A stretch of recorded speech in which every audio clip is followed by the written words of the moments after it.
পানিহাটিতে মদ্যপানের প্রতিবাদ করায় অস্ত্র নিয়ে দাপাদাপি করার অভিযোগ উঠল দুষ্কৃতীদের বিরুদ্ধে।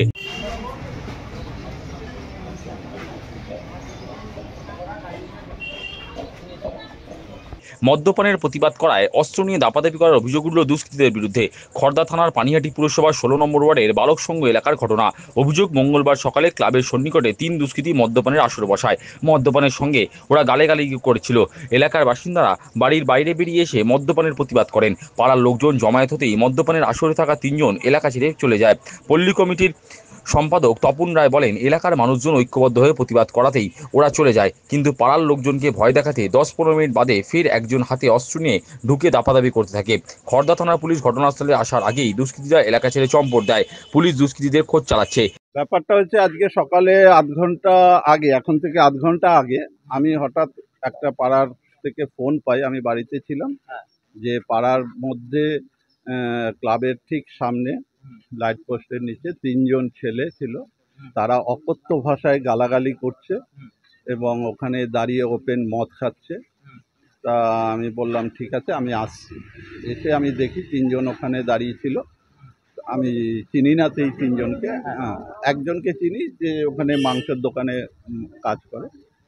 বাকি আমি এসে আসাতে আমি বললাম, কী ব্যাপার, এখানে দাঁড়িয়ে তোমরা গালাগালি করছো কেন? উল্টে আমাকে প্রচণ্ড গালাগালি এবং অকথ্য ভাষায় এসে তারপরে আমরা তোমরা পাড়ার ভিতর না, আমাদের বন্ধু মারা গেছে, তোমরা কেউ আসোনি। যে কার লোক মারা গেছে? তোর বন্ধু? কার বাড়ির লোক? কাকে গালাগালি করছিস তোরা? পাড়াকে কেন গালাগালি করছিস? এই কথাতে ওরা আরও বেশি উত্তেজিত হয়ে গালাগালি করতে। আমি একাই ছিলাম তখন। আমি আমার পাড়ার লোকজনদের ডাকি, পাশের ক্লাবের সেক্রেটারিকে ডাকি, সবাই আসাতে সবাই মিলে যখন চেপে ধরি, তখন আস্তে আস্তে ওরা এখান থেকে চলে যায়। তার 10 থেকে 15 মিনিটের মধ্যে দেখি যেই ছেলেটা মেন গালাগালি করছে, সে এসে একটা শোড নিয়ে আসে, এত বড় একটা শোড নিয়ে আসে। শোড নিয়ে আসাতে আমরা তো এখানে ছিলাম, ও আমাদের সামনে আসেনি, তার আগেই ওখান থেকে ঘুরে চলে যায়, মানে আমাদের ভয় দেখাতে শোড নিয়ে। এবং পাড়া সম্বন্ধে, একটা পাড়াকে গালাগালি করা, এই জিনিসটা ঠিক মেনে নেওয়া যায় না। তখন না, তখন শোড নিয়ে আসে। আমার নাম তপন রায়। আপনি এখানকার সেক্রেটারি? হ্যাঁ, আমি পাড়া কমিটির সেক্রেটারি। এটা কি করা উচিত এইভাবে? একদম না। আপনারা কি চাইছেন? আমরা চাইছি এর একটা বিচার হোক। পেশায় আইনজীবী তথা স্থানীয় ক্লাবের সভাপতি মিঠু দাস বলেন, প্রকাশ্য দিবালোকে অস্ত্র নিয়ে পাড়ায় দাপাদাপি করায় সকলেই ভীত ও সন্ত্রস্ত। তার চান দুষ্কৃতী দৌরাত্ম্য রুখতে ওদেরকে পুলিশ গ্রেপ্তার করে উপযুক্ত শাস্তি দিক। ওপেন রাস্তায় শোড নিয়ে হাতে ঘুরছিল এবং অকথ্য গালাগালি করছিল।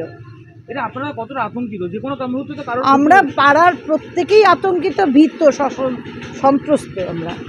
আমরা ভয়ে আছি।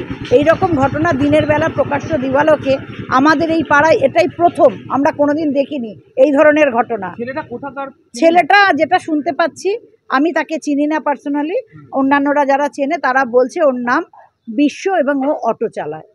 এবং ওরা আমার বাড়ির সামনেও জটলা করেছিল, কিন্তু আমি রেডি হচ্ছিলাম বেরোবো বলে, তো দেখতে পাইনি। আমি যখন বেরোলাম তখন আমি জানতে পারলাম যে ওরা আমার বাড়ির সামনেও ছিল। আমার প্রতিবেশীরাও তাই বলেছে। আপনার বাড়ির সামনে? আমার বাড়ির সামনে। আমার বাড়ির সামনে ওরা ওখানে, মানে ওই রাস্তাটা দিয়ে একটা অ্যাসেম্বল করেছে, রাস্তাটা দিয়ে ঢুকে এই দিকটা এসছে আর কি। ওটা একটা গলির রাস্তা। এইভাবে এই সময় দাঁড়িয়ে বাচ্চারা স্কুল যায়, আপনারা অফিসে যান, বড় দুর্ঘটনা তো ঘটে পারতো। আপনারা কি চাইছেন? আমরা চাইছি পুলিশ প্রশাসনের সুষ্ঠু মীমাংসা করবে এবং বিহিত করবে এবং দোষীদের তাড়াতাড়ি গ্রেপ্তার করবে, করে যা আইনি ব্যবস্থা নেওয়ার নেবেন।